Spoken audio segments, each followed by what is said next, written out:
My name is John Griffin, and as the title of this presentation indicates, I am going to give you an unconventional argument for universal basic income, or UBI. In this presentation, I will answer the following questions. What is a universal basic income? Why do we need it? And if we do need it, why don't we already have it? And then, of course, how much will it cost? Following that, I will get to the unconventional parts of this presentation. Those are the ideas and arguments that even advocates for UBI almost never mention. Those ideas and arguments will show you how we can justify a UBI and easily overcome all reasonable objections to it. And then you will see how we can pay for a UBI without deficit spending, without causing inflation, and this is the part that libertarians should love, how we can pay for it without taking even 1 penny of anyone's hard-earned money. And finally, I will tell you how we can build political support for a UBI and convince our representatives to enact it. So let's start at the top with the definition. A universal basic income is a regularly scheduled cash payment made to all adult citizens of a country, regardless of the recipient's wealth, income, or employment status. Of course, this definition generates a number of questions, and we could devote an entire video to a more detailed discussion of the ideas behind this definition. In fact, I have created a separate video to do just that. The title of that video is shown below, and if you are watching on a computer or smartphone, a pointer to that video is pinned above the comments section. In this video, I will address 4 of the obvious questions. Number 1, how much will be paid? It is widely accepted that a universal basic income should at least be equal to a nation's poverty threshold for an individual adult. In the U.S., that threshold is set by the Census Bureau, and for the year 2022 stood at $1,269 per month. Number 2, why is our UBI provided only to citizens? The answer is straightforward. Since countries vary widely in the level of their per capita GDP, a basic income in the United States will likely be higher than in most other countries. Our payments are restricted to citizens in order to discourage immigration by those who simply wish to receive our higher payment. Number 3, why is our UBI provided only to adults? While we certainly want children to benefit from their share of society's wealth, we don't wish to encourage people to have children just to receive more money. Society should have a thorough discussion of how children can be helped by a basic income. For now, however, I will just suggest that a reasonable plan is to provide half of an adult share for each child, and to give that share to groups such as daycare centers, schools, and meal programs that will help parents with the care and education of children. Number 4, why would the wealthy receive a basic income? Surely they don't need it. The answer to this question is better understood after I explain how we will justify the UBI. I will offer the answer at that point. So, why do I believe it is so important to implement a universal basic income? Reason number 1, I am more convinced than ever that it would eliminate much of our country's current social and political polarization. I believe that much of that polarization is caused by the anger and desperation felt by so many as it becomes increasingly difficult to support themselves and their families, and as they watch income and wealth inequality soar to levels that are not only unjustifiable, but that are simply obscene. It is usually at this point that I would insert charts and other evidence to support my claims about inequality. However, to maintain focus on the main ideas of this presentation, I will instead just offer the reference shown at the bottom. It points to another video containing that material. And the second reason it is important to implement a UBI is that I am more worried than ever that failure to address that polarization will tear our country apart. I further believe that many of those who have been left behind by our economy are convinced that their problems are not being addressed by mainstream politicians in any party. That situation manifests itself in the desire of many to simply tear down our current political system and worry later about what the replacement will be. I fear the people may ultimately decide to reject the messiness of democracy and just go with a strongman leader or even a dictator, someone who will promise to get things done quickly. If we reach that point, the country that most of us believe in and wish to live in will be gone. Furthermore, I believe that distributing wealth more equitably through a universal basic income is the only effective solution to this problem. In other words, I believe that ultimately we have only two choices. We either implement a UBI or watch while our society is destroyed. So, if we need a UBI so badly, why don't we already have it? People have talked about universal basic income for decades, and historical references go back centuries. In the US alone, more than 150 basic income pilot programs have been completed or are still running. These pilot programs show overwhelmingly positive results. They show the obvious. When the poor have more money, they spend it wisely and their lives improve. Highlighting these positive results has become the conventional way to promote UBI. Advocates assume that if we just run enough pilot programs, the public will be impressed by the results and our politicians will then vote for it. Unfortunately, that is just not working. Why is that? Don't the voters see the good that comes from these pilot programs? Of course they do. But these pilot programs offer them no reason to believe that a UBI is anything but a handout or just more welfare. This dislike of welfare and handouts comes from long-held attitudes and beliefs. We live in a country with a strong work ethic. Many of us believe that paid work is the only honorable and legitimate way to receive income. We also vigorously reject the idea that one person's hard-earned income should be taken from him and given to those who we believe are working less hard or not at all. And then we run into the biggest objection of all, that a UBI will simply cost too much and will explode our national debt. We will examine all of these objections, but let's start with how much will a UBI cost every year? The detailed answer to that question can be found in the video shown at the bottom. The short answer is based on two assumptions. Number one, that a UBI should raise all adult citizens above the country's official poverty threshold. And number two, that a UBI should provide an amount equal to half of the adult payment for the benefit of each citizen under the age of 18. The total of those two amounts would have been $4.2 trillion in the year 2022. Now let's face it, $4.2 trillion is definitely a lot of money. In fact, it was 16.3%, nearly one-sixth of U.S. GDP in the year 2022.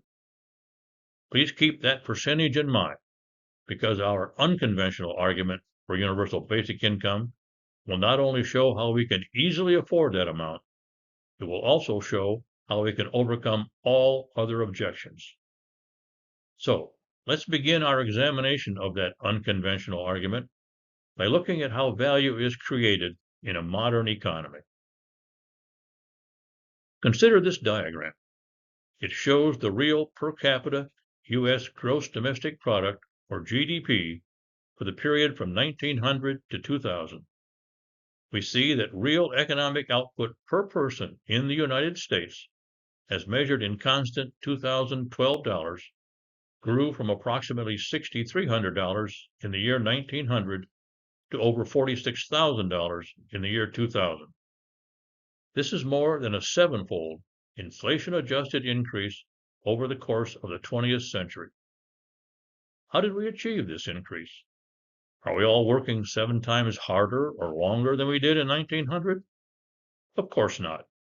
In fact, there is ample evidence to show that the average worker in the year 1900 actually worked about 20 hours per week longer than their counterpart in the year 2000. Remember, the 40-hour work week did not become official in the U.S. until 1940. The simple truth is that we achieved that extra output by taking advantage of the accumulated knowledge, technology, and infrastructure that our modern society possesses. The value of those things can be seen if we consider what today's economy would be like without the items on this list. All of these items came into prominence in the 20th century and contributed immensely to the increase in our productivity. For the same amount of individual effort, we enjoy at least a sevenfold increase in output per person. And that does not even consider the increases due to advances in all of the centuries prior to the year 1900. In his last public lecture in the year 2000, Herbert Simon, an award-winning computer scientist and Nobel laureate in economics, said the following, and I have summarized his actual quote for conciseness. Consider the income that you now receive as a member of American society, and compare it with the income that you would receive if you were an equally hardworking member of a third world nation. For most of us, the difference between the two incomes would be at least 10 to 1. Therefore, if we are very generous with ourselves, I suppose we might claim that we earned as much as 1/5 of the income we receive. The rest is patrimony associated with being a member of an enormously productive social system which has bestowed upon us this generous allotment of unearned income. I have added the capital letters and the red color to the word unearned for emphasis. In other words, this quote says that over 80% of our economic output is due to the fact that society's accumulated knowledge and technology and other infrastructure creates value on its own. Only the remaining 20% or less of our output can be attributed to the efforts of individual people. Another quote illustrates this same idea.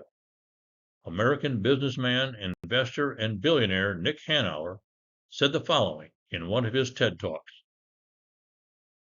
If I had been born somewhere else, not here in the United States, then all of my efforts might very well have resulted in nothing more than me being just some dude standing barefoot beside a dirt road selling fruit.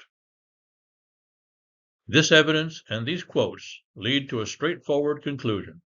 In a developed country, society's accumulated knowledge and technology and other infrastructure, which I will henceforth refer to as our societal heritage, creates far more economic output than all of our personal efforts are responsible for. But then that statement raises a fundamental question. In a world in which over 80% of our output is not due to the efforts of any person, who is the rightful owner of that output? Fortunately, the answer to that question is straightforward. That output simply belongs to those who own that highly productive knowledge, technology, and infrastructure. Of course, recently developed knowledge and technology may still be covered by patents that grant ownership to individuals and corporations. However, the vast majority of our societal heritage has long ago passed into the public domain. In other words, we own it. Every citizen owns an equal share by simple inheritance. Now, when technology is under patent protection, the patent owner has a right to charge a royalty whenever that technology is used. Therefore, it follows directly that when private companies use our publicly owned societal heritage, society has every right to charge a royalty or user fee when it is used. And since that public domain property is responsible for over 80% of our GDP, there is more than enough to cover the mere 16.3% of GDP needed for a universal basic income. And there you have it. This is called the technological inheritance argument for a universal basic income. If you take only one idea from this presentation, let it be this one. The value created by our public domain knowledge, technology, and infrastructure, our societal heritage, belongs to the people.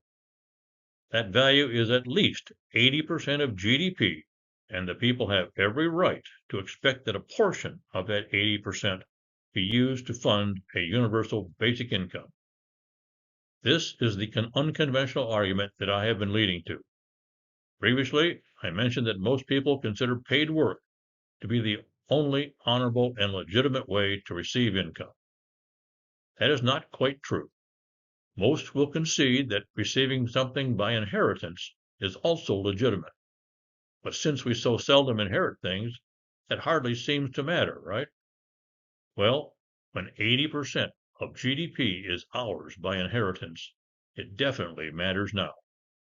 I should point out that the technological inheritance argument is by no means original with me. It appears in this 2016 article by Professor Gar L. Purovitz. I highly recommend that article as an introduction to this idea. Once you are familiar with this idea, you will recognize that it also appeared over 200 years ago in one of my favorite quotes from Thomas Paine. All accumulation, therefore, of personal property beyond what a man's own hands produce is derived to him by living in society, and he owes on every principle of justice, of gratitude, and of civilization a part of that accumulation back again to society from whence the whole came. Now, at this point, we are finally in a position to answer the question of why the wealthy would receive a basic income even though they don't need it. The answer is straightforward. A basic income is the rightful inheritance of all citizens.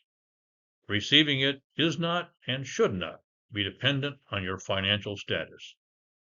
However, a UBI is taxable, and those with incomes well above a basic level could be asked to give some of it back in taxes. Since the technological inheritance argument shows that over 80% of our GDP is due to our publicly owned societal heritage, the 16.3% needed for a UBI would easily be covered by existing revenue. For that simple reason, we see how we can pay for a UBI without deficit spending, and therefore without the inflation that often results from deficit spending. And when we charge for the use of our societal heritage, we are not, I repeat, not, taking even 1 penny of anyone's hard-earned money. Private entrepreneurs and investors did not earn that money. Our societal heritage earned it. Now, before I go any further, I should briefly address a question that often occurs to many at this point. If we, the people, own 80+% of the economy's means of production, isn't that just socialism? That is a fair question, and the short answer is simply no. Unlike the situation in actual socialist countries, entrepreneurs and their investors are still free to own and operate their companies in any legal manner that maximizes their profits. However, they now need to pay for their use of our societal heritage just like they pay any other supplier. The long answer requires more time than is available in this format.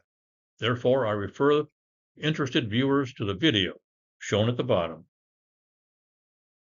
So, why aren't we already receiving these royalty payments and using them for a UBI?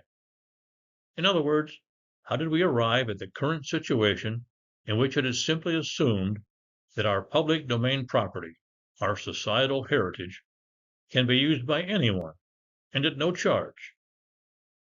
I believe that happened by default for the following reasons.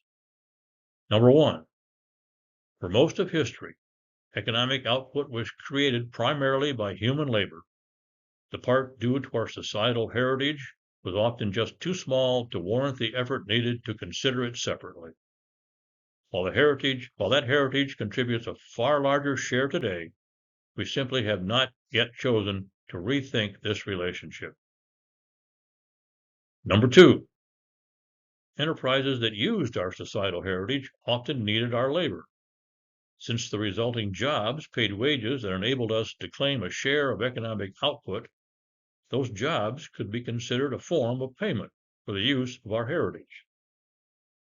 And last but not least, when enterprises receive considerable value from their free use of public domain property, they then have considerable incentive and means to resist any demands that they pay for that use.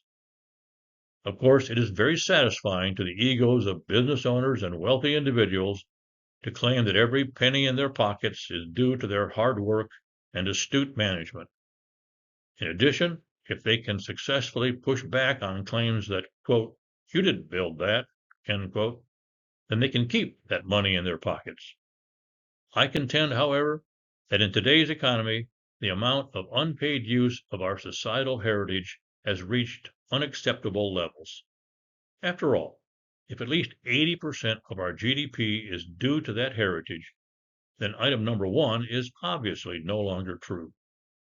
As for item number two, automation and artificial intelligence have already disrupted the creation of the type of jobs that used to offer a living wage for everyone who needed work. For more evidence on that subject, I suggest the video shown at the bottom of this slide. And as for item number three, it is simply well past time to push back and insist on proper payment for the use of our public domain property. Of course, there are many more aspects of this subject that can be explored. However, to keep this video to a reasonable length, I will just briefly touch on three of the more important questions. Number one, who in particular will be paying for our UBI and how much will they be charged? The long answer can be found in the video shown at the bottom.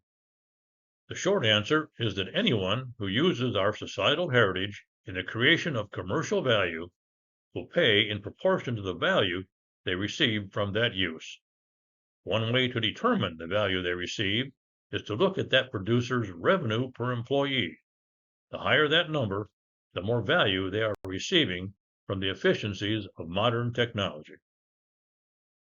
Number two, if business owners are paying for our UBI, how will that affect their desire and motivation to run a business? This question is very important. We as a society need to acknowledge that our economy is run by a relatively small number of entrepreneurs and investors. The rest of us are just their employees or customers. If these business owners are not properly motivated to do what they do so well, the rest of us won't have the 80% that we claim is ours. So, how can we motivate these hardworking business owners? We can start by letting them keep all of the roughly 20% of economic output that is a direct result of their efforts. Next, we should be willing to let them keep enough of the remaining 80% to properly motivate them. How much they keep should be thoroughly debated. However, let us propose that they keep another 20%. If slightly less than 20% is needed for a universal basic income, then we would still have over 40% of GDP for other purposes. A third question is, what will life be like in a world with a UBI? This question could also fill an entire video on its own, and that video is shown below. At this time, I will briefly touch on some of the main ideas.